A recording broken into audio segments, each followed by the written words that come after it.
Since I look like this, I'm just quickly gonna brush my hair, and then I'm just gonna blow dry it really quick, and then blow dry Summer's hair, and then change. Hey guys!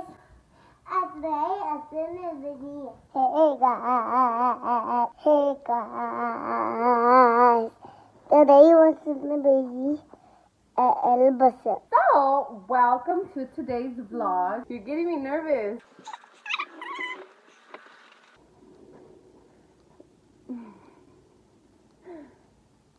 So for today's video, two somewhat excited things happened this week.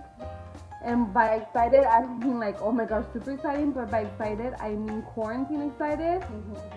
Number one, we finally went to a park. Dile, we finally went to a park. Good job. So we finally went to the park. We've been super terrified because obviously, quarantine. But we went and Summer was like super excited. She was like running, and the funny part was that like she was excited, but she got tired fast because she's like not really used to going out these days. So we decided we came back home fast. But other than that, those 10 minutes were great. Just kidding. We stayed there for 30 minutes, but it was still fun.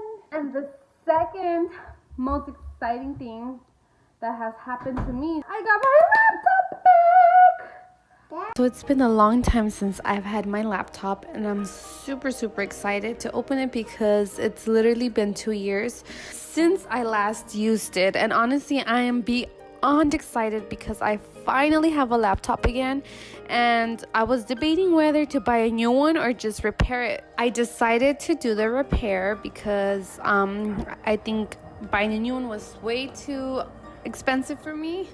And as you can tell, I am beyond excited just to even have it back.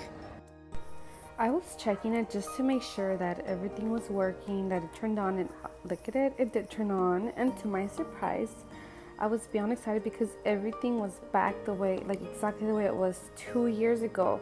They told me that nothing would save, but it did, so I was super excited. And now I'm back at editing videos, so I'm so excited! Now for the reason why you clicked on this video. Whew. So I'm trying to get back into my thoughts and back to that day. Get whatever they want and get away with it. Ask for whatever. So I am not really the type of person to be crying about like every little thing, But I think this had already kind of been built up to what I have been feeling over the like past probably 2 years.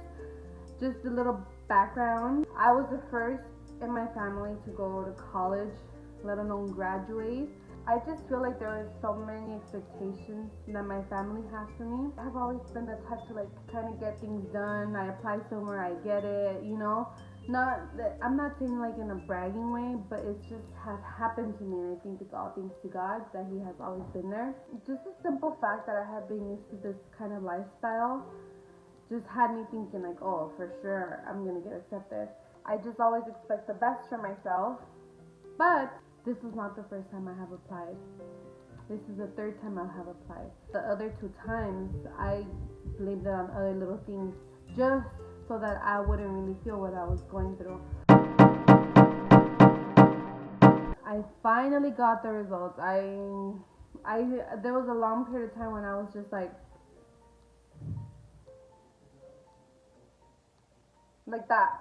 Like I wasn't even talking, and then I guess in that moment I found out a whole bunch of things started happening. Some started kind of, I don't know.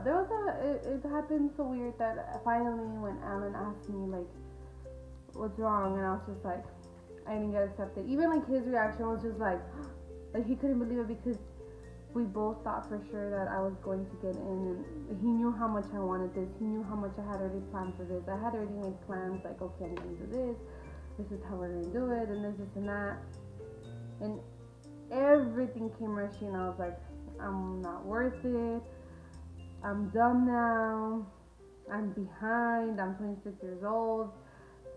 I should already been done by now. Like,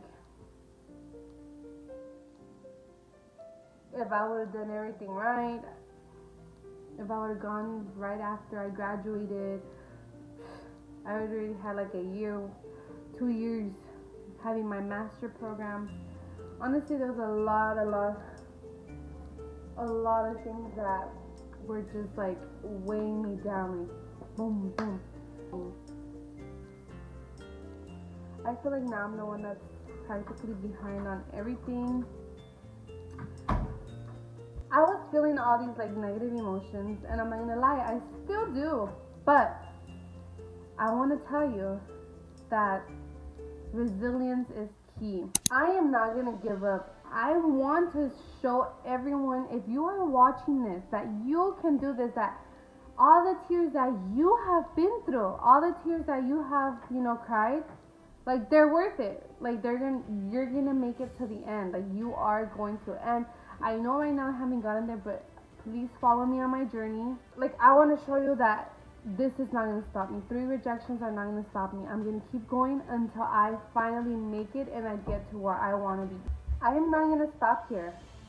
I'm gonna continue in this upcoming year, and I'm gonna continue. If I don't get accepted, I'm gonna continue to the next, and the next, and the next. The point is to get to the end. No matter how old I am, no matter how many times I fail, my goal is to get there, get accepted to the master program at least. I came up with 2 solutions for myself. First one, do something different, which is why I didn't have a laptop, and I literally had it away for a long time. But I started applying to social work jobs because apparently where I've been working, an LESU has not had, good experience. So I started applying. So my goal is to start applying to social work places so I could get more experience. That way I can have a better resume when I apply again. And the second thing, not give up. I am not going to give up. No matter how many times he rejects me, I'm not going to give up. And that's all I want to tell you for today. If you have made it this far, thank you so much for watching. I truly appreciate you being here. Please subscribe. That way you can follow my journey. And like this video, comment if you can, if you want. And turn on the notification button so you can know when I upload a new video so you can watch it. God bless you all. See you next time.